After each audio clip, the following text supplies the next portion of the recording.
Oh, bah moi la bière là. Bah moi la bière. Vanilla bien bon là. Vanilla bien bon là. Vanilla bien là. Vanessa, ben là. Oh, tu m'as comme l'eau, ben là. Oui, monsieur, ça va, ça va. Oui, calme-toi. Oui. Ok.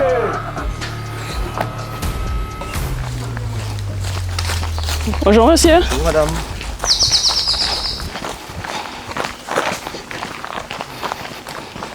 Oh, mi bel petit collier.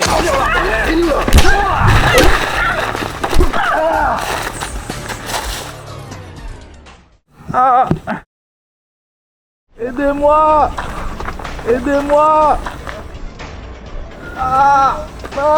Qu'est-ce qui vous arrive? Aidez-moi. Qu'est-ce qu'il y a, monsieur? Monsieur, qu'est-ce que vous avez?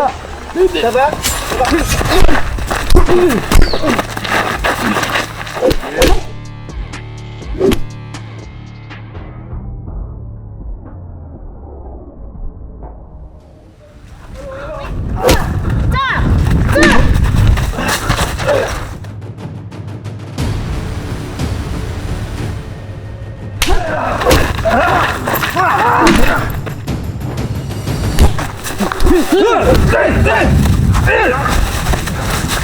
Qu'est-ce que tu veux?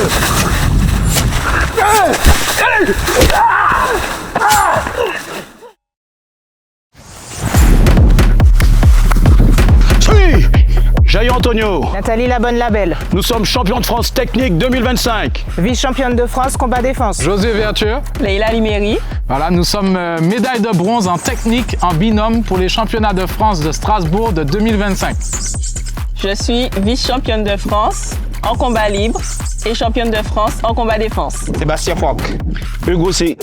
Médaille de bronze en technique championnat de France 2025. Olivier Sabin, Jean-Noël Croyant. Nous sommes donc champions de France technique 2025. Et je suis également vice-champion de France combat défense et champion de France combat libre. Bonjour Daniel. Bonjour Lila, je suis vraiment ravi de te rencontrer. Oh, si, enchanté. Nouvelle championne. C'est ça. Super, très bien. Lila, je voudrais que tu partages avec nous quelques idées au cours d'une marche conversationnelle, si tu veux. Oui. Parle-moi de ton parcours de jeune championne, de récente championne.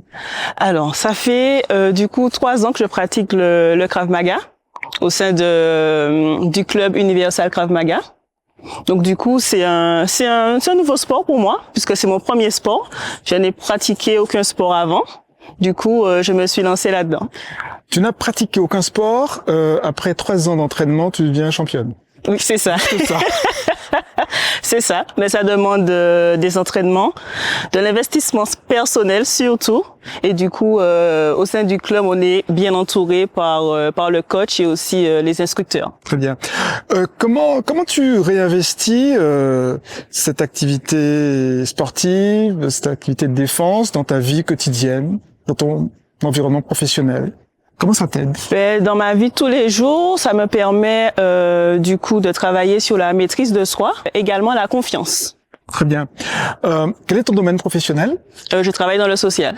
Quelles sont les situations de tension ou conflictuelles que potentiellement tu peux rencontrer et que tu dépasses avec cette pratique sportive? Du coup, les gens sont en demande, hein. On demande d'aide et du coup, on fait au mieux pour les accompagner. Mais c'est vrai qu'il y a un processus qui peut être assez long et qui n'est pas forcément compris par l'ensemble des administrés.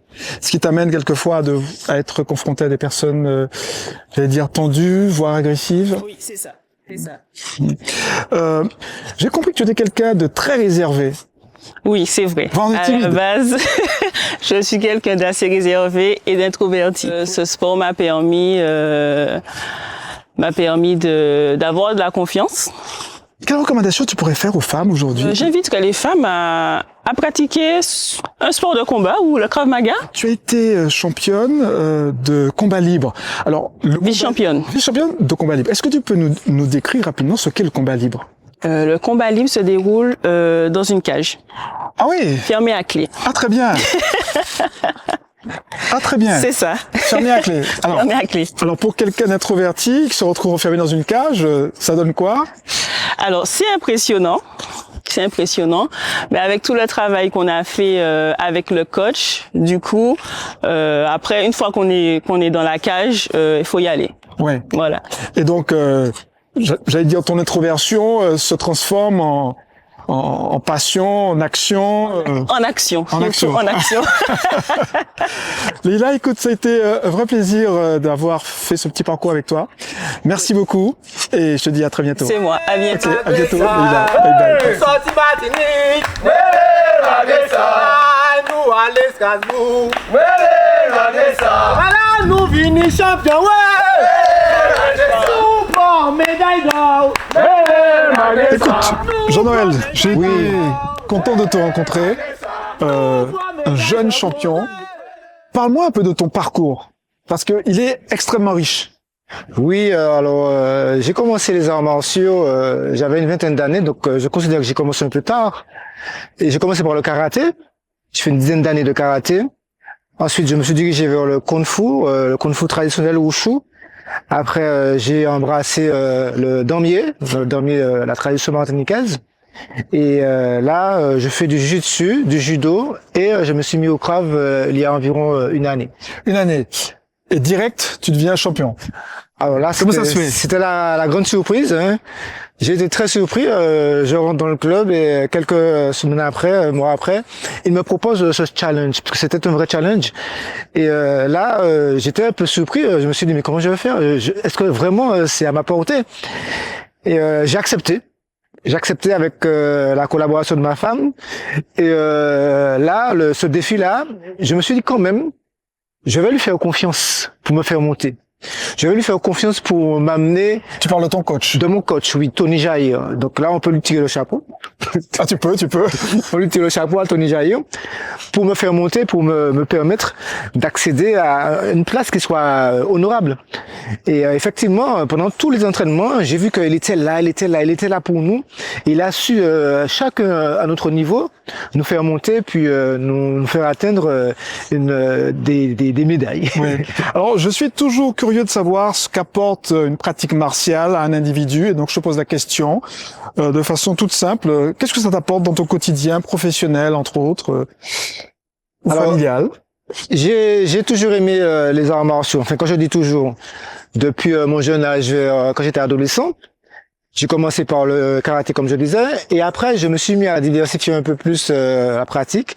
Et le fait d'avoir diversifié, d'avoir fait autant de pratiques, de domaines en matière d'activité martiale, eh ben, je pense que ça m'a donné un peu plus d'ouverture d'esprit, de flexibilité, et d'être peut-être, puisque je suis assez rigoureux, d'être moins rigide dans certaines décisions, dans certaines pratiques, dans certaines approches avec d'autres individus, même dans le milieu professionnel. Hein.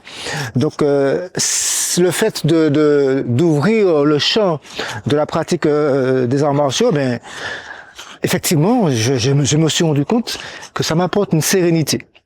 Intéressant. Donc quelque chose que je retiens dans ce que tu dis, c'est l'ouverture d'esprit, la liberté de mouvement, plus de flexibilité, c'est ce que t'as apporté ces 30 ans de pratique martiale et de Krav Maga qui se rajoutent depuis peu, quoi. Voilà. Ouais. Dès les premiers instants, depuis les entraînements, on a senti que le groupe était soudé. On a senti qu'on avait avec nous des coéquipiers qui chacun faisait attention à l'autre, on s'entraidait, on était là, et malgré nos préoccupations, puisque je suppose qu'on avait des préoccupations familiales, personnelles, professionnelles, on était là à chaque entraînement, et ça s'est confirmé jusqu'au dernier jour de la compétition, où on a senti que ce groupe-là, que du bonheur, quoi. On était là ensemble et que l'un était là pour l'autre, que dans l'avion, à l'aéroport, à l'hôtel, donc et au restaurant. Donc on a vécu un moment, je pense, un moment qui était spécial. Ok, très bien. En tout cas, merci pour ce partage. Merci. Très bien. Jean-Noël, merci beaucoup. Merci.